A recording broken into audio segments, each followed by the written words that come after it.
Olá, meus amigos do Brasil Verdade. Vocês não imaginam, mas eu tenho um imenso prazer cada vez que eu venho falar com vocês aqui no Brasil Verdade. E muita gente me pergunta, mas como é que eu faço para assisti-lo? Simples. Sábado, você não está fazendo nada, 19h30, você está se preparando para sair. Mas dá um tempinho, meia hora, fica aí batendo um papo com a gente. Depois você vai tomar seu banho, vai se preparar, né? Vai para o cinema, ou vai jantar com a família fora, ou vai para a balada. Mas balada é depois das 10. Então, esse é o horário adequado para a gente bater esse papo.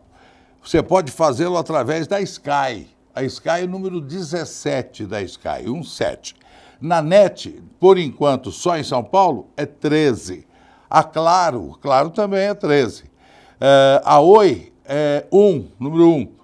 E o GBT é 248 do GBT, ok? Combinado? Agora, se nada disso você conseguir, entra no YouTube. Todos os programas estão lá no YouTube. Você vai lá, programa tal, tá bom? O nosso assunto hoje, como de resto todos os assuntos que a gente procura trazer aqui no Brasil Verdade, é alguma coisa que incomode a população. Não existe, ultimamente, nada que incomode mais do que a insegurança que se vive.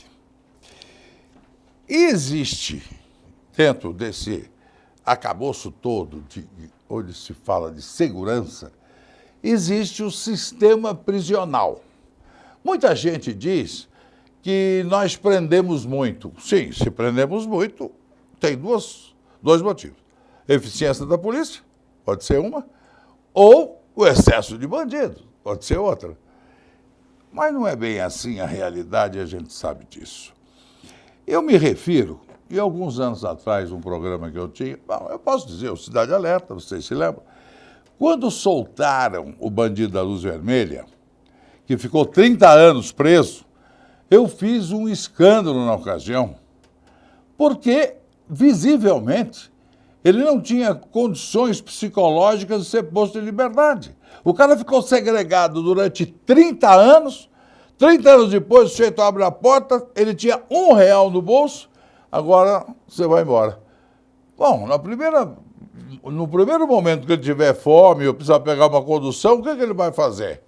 Ou ele vai pedir esmola, mas ele não pedia porque era um cara vaidoso, ou ele ia fazer a única coisa que ele sabia fazer, que era assaltar. Então era um perigo para ele e um perigo para a sociedade, obviamente. E alguém lá, um psiquiatra, atestou que ele podia ser posto em liberdade. Isso é um absurdo, mas não é só ele não, tem vários. Eu vou pedir para a Juliana puxar aí o nosso VT, que vai mostrar a série de criminosos que a qualquer momento podem estar na rua. Pessoas até então em meio à sociedade acima de qualquer suspeita, aparentemente inofensivas, mas que na verdade são extremamente perigosas. Psicopatas que chocam pela brutalidade e assombram o Brasil há anos. Quem não lembra de João Acácio Pereira da Costa, o bandido da luz vermelha? Ele assaltava casas e antes de invadir o imóvel, sempre desligava a energia do local. Ele se transformou em um serial killer. Ele matou uma pessoa após uma briga de bar e outras 3 foram vítimas que reagiram aos seus assaltos. E por que você gosta de vermelho e branco? Pelo amor de Deus, vermelho porque eu sou bandido, dá licença. Outro psicopata que ninguém esquece é o Chico Picadinho. Francisco da Costa Rocha, em 1966, cometeu seu primeiro crime. Depois de ter relações com uma moça, a estrangulou e, para esconder o ato, esquartejou o corpo. Ele foi preso, mas quando foi solto, voltou a cometer o mesmo crime. Uma garota de programa foi estrangulada e esquartejada, tendo as partes do seu corpo escondidas em uma mala. Champinha. Roberto Aparecido Alves Cardoso. Ele e os comparsas estupraram e mataram Liana Friedenbach, de 16 anos. Antes de assassinar a jovem a facadas, o namorado dela, Felipe Silva, de 19 anos, foi morto com um tiro na nuca. O casal tinha ido acampar e foram dominados por Champinha, que resolveu assaltar as vítimas e as manter em cativeiro.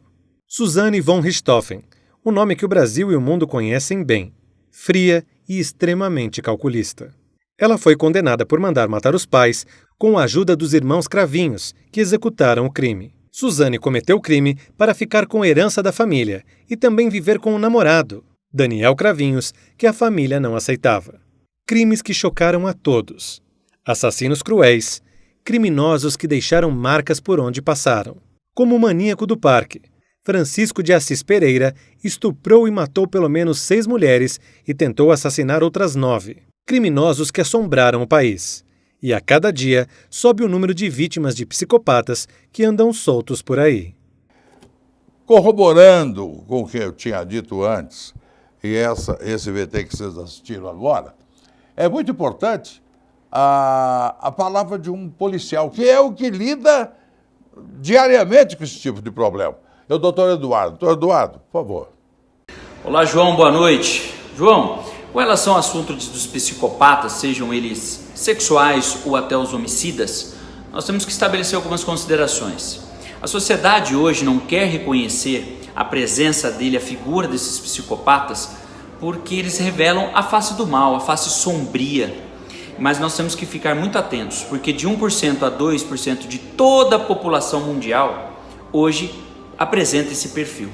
E o que caracteriza hoje o psicopata, em linhas gerais, não é a imoralidade, porque ele é amoral, ele sabe exatamente o que é certo e o que é errado. E mesmo sabendo o que é certo e o que é errado, ele não se importa com o direito à vida, ele não se importa com o direito das pessoas. Ele pratica seu ato sem qualquer sentimento de culpa ou remorso. E um dos casos hoje que nos chamaram a atenção ultimamente na mídia, além do caso do maníaco do parque, foi também o caso da Suzanne Richthofen. Porque o maníaco, o psicopata, ele também tem sentimento de poder, ele quer ter dinheiro. E no caso dela foi exatamente isso. Apesar de alguns laudos e algumas pessoas pensarem de maneira diferente, que ela não é psicopata, ela apenas apresentou alguns traumas de infância, por exemplo, com relação aos pais, porque eles não queriam seu namoro com um dos irmãos Cravinho. Nós pensamos que ela sim, uma psicopata, ela fez exatamente, ela planejou e executou a morte dos seus pais para ter acesso rápido à herança. E esse acesso ao dinheiro, ao poder, faz ela ter a personalidade de psicopata. Então, para terminar, além do caso importante que nós citamos da Suzanne Richthofen, nós podemos citar outros que também ganharam notoriedade no Brasil. O bandido da luz vermelha, o caso do maníaco do parque, e também o do Champinha, aquele adolescente que estuprou e matou um casal de jovens na mata aqui na Grande São Paulo. Mas uma coisa nós temos que concluir, e todos devem concordar: psicopatas como esses não merecem viver em sociedade, porque eles não têm condições de conosco viver. Então eles têm que passar o resto da cadeia onde eles estão, todos presos. Bem, vocês viram agora o lado da polícia, a opinião do delegado de polícia. Mas nós vamos ver outras opiniões. Nós vamos rapidamente para o intervalo, o nosso intervalo é rápido, eu volto já já. Não me traiam, não saiam daí.